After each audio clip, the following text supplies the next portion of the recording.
The Struggle for Democracy, 508 to 264 BC. Patricians and Plebs. Who were the patricians? Livy thought that Romulus had chosen 100 clan heads of his tribe to help him establish Rome and be his council or senate. These men were later called patres, fathers, and their descendants, patricii, derived from the fathers.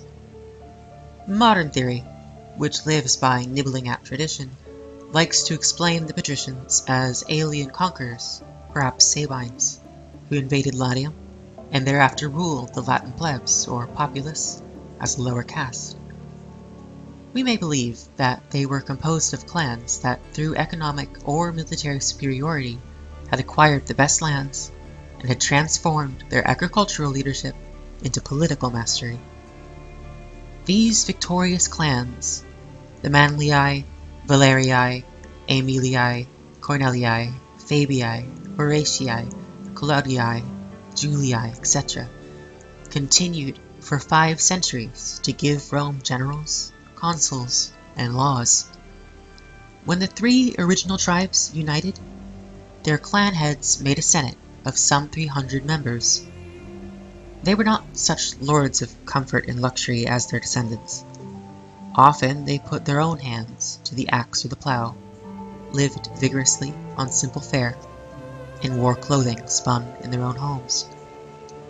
The plebs admired them even when it fought them, and applied to almost anything appertaining to them the term classicus, classical, i.e., of the highest rank or class.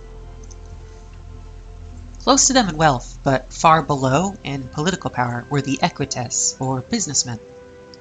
Some were rich enough to win their way into the Senate, and formed there the second part of its constituent patres et conscripti, i.e., patricians and coin-scribed men.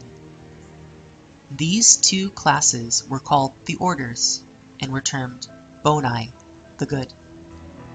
For early civilizations thought of virtue in terms of rank, ability, and power. Virtus, to the Roman, meant manliness, the qualities that make a man, vir. Populace, people, took in only these upper classes. And originally it was in this sense that those famous initials were used.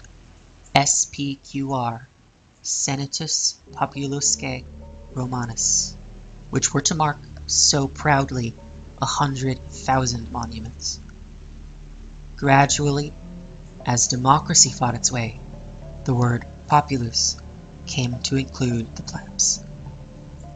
This was the main body of Roman citizens. Some were artisans or tradesmen, some were freedmen, many were peasants. Perhaps in the beginning they were the conquered natives of the city's hills. Some were attached as clientes, or dependents, to an upper-class patronus. In return for land and protection, they helped him in peace, served under him in war, and voted in the assemblies as he told them. Lowest of all were the slaves. Under the kings they had been costly and few, and therefore had been treated with consideration, as valuable members of the family. In the 6th century BC, when Rome began her career of conquest, war captives were sold in rising number to the aristocracy, the business classes, and even to plebeians, and the status of the slave sank. Legally, he could be dealt with as any other piece of property. In theory, and according to the custom of the ancients, his life had been forfeited by defeat, and his enslavement was a merciful commutation of his death. Sometimes he managed his master's property, business, or funds. Sometimes he became a teacher, actor, writer, craftsman, laborer, tradesman, or artist, and paid his master part of his earnings. In this or other ways, he might earn enough to buy his freedom and become a member of the plebs. Contentment is as rare among men as it is natural among animals, and no form of government has ever satisfied its subjects. In this system, The businessmen were piqued by their exclusion from the Senate, the richer plebeians by their exclusion from the equites, and the poorer plebeians resented their poverty, their political disabilities, and their liability to enslavement for debt. The law of the early republic allowed a creditor to imprison a persistently defaulting debtor in a private dungeon, to sell him into slavery, even to kill him. Joint creditors, said the law, cut up the corpse of the defaulting debtor and divided it among them. A provision apparently never enforced. The plebs demanded that these laws should be repealed and the burden of accrued debt reduced, that the lands won in war and owned by the state should be distributed among the poor instead of being given or sold at nominal prices to the rich, that plebeians should be eligible to the magistracies and the priesthoods, be permitted to intermarry with the orders, and have a representative of their class among the highest officials of the government. The Senate sought to frustrate the agitation by fomenting wars, but it was shocked to find its calls to the colors ignored. In 494 BC, large masses of the plebs seceded to the Sacred Mount on the river Anio, 3 miles from the city, and declared that they would neither fight nor work for Rome until their demands had been met. The Senate used every diplomatic or religious device to lure the rebels back. Then, fearing that invasion from without might soon be added to revolt within, it agreed to a cancellation or reduction of debts and the establishment of 2 tribunes and 3 aediles as the elected defenders of the plebs. The plebs returned, but only after taking a solemn oath to kill any man who should ever lay violent hands upon their representatives in the government. This was the opening battle in a class war that ended only with the republic that it destroyed. In 486, the consul Spurius Cassius proposed an allotment of captured lands among the poor. The patricians accused him of currying popular favor with a view of making himself king, and had him killed. This was probably not the first in a long line of agrarian proposals and senatorial assassinations, culminating in the Gracchi in Caesar. In 439, Spurius Maelius, who during a famine had distributed wheat to the poor at a low price or free, was slain in his home by an emissary of the Senate, again on the charge of plotting to be king. In 384, Marcus Manlius, who had heroically defended Rome against the Gauls, was put to death on the same charge after he had spent his fortune relieving insolvent debtors. The next step in the climb of the plebs was a demand for definite, written, and secular laws. Heretofore, the patrician priests had been recorders and interpreters of the statutes, had kept their records secret, and had used their monopoly in the ritual requirements of the law as weapons against social change. After a long resistance to the new demands, the Senate, 454, sent a commission of 3 patricians to Greece to study and report on the legislation of Solon and other lawmakers.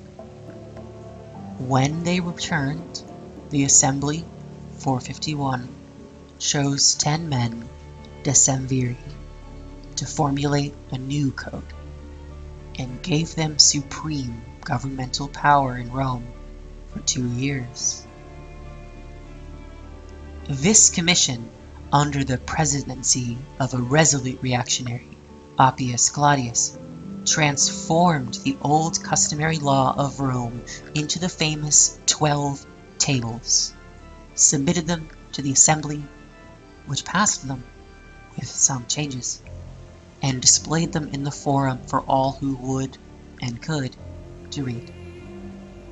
This seemingly trivial event was epical in Roman history and in the history of mankind. It was the first written form of that legal structure which was to be Rome's most signal achievement. and her greatest contribution to civilization. When the second year of the Commission's tenure ended, it refused to restore the government to the consuls and tribunes, and continued to exercise supreme and ever more irresponsible authority. Appius Claudius says a story suspiciously like Lucretia's was stirred with a passion for the beautiful plebeian Virginia, and, to secure her for his pleasure, had her declared a slave. Her father, Lucius Virginius, protested, and when Claudius refused to hear him, he slew his daughter, rushed out to his legion, and asked its aid in overthrowing the new despot. The enraged plebs once more seceded to the sacred mount, imitating, says Livy, the moderation of their fathers by abstaining from all injury.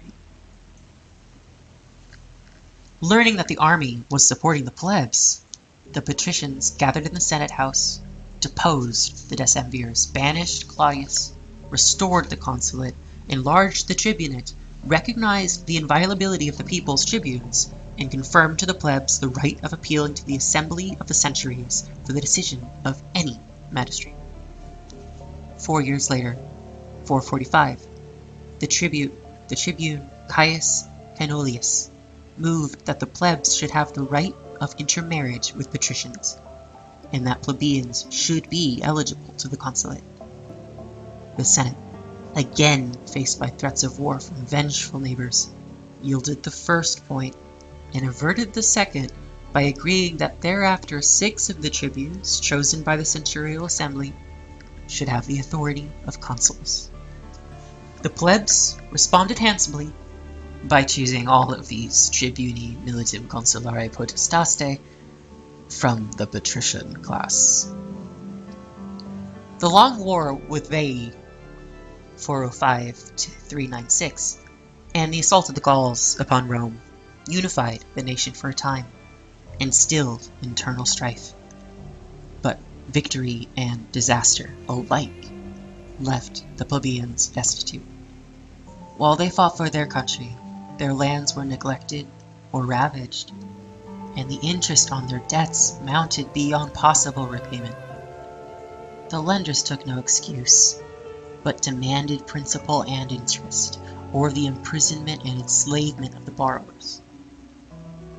In 376, the tribunes Sextius and Licinius proposed that interest already paid should be deducted from the principal, the balance to be met in 3 years, that no man should be allowed to own more than 500 jugera, about 300 acres of land, or to use on them more than a certain proportion of slaves to free laborers, and that one of the 2 consuls should regularly be chosen from the plebs.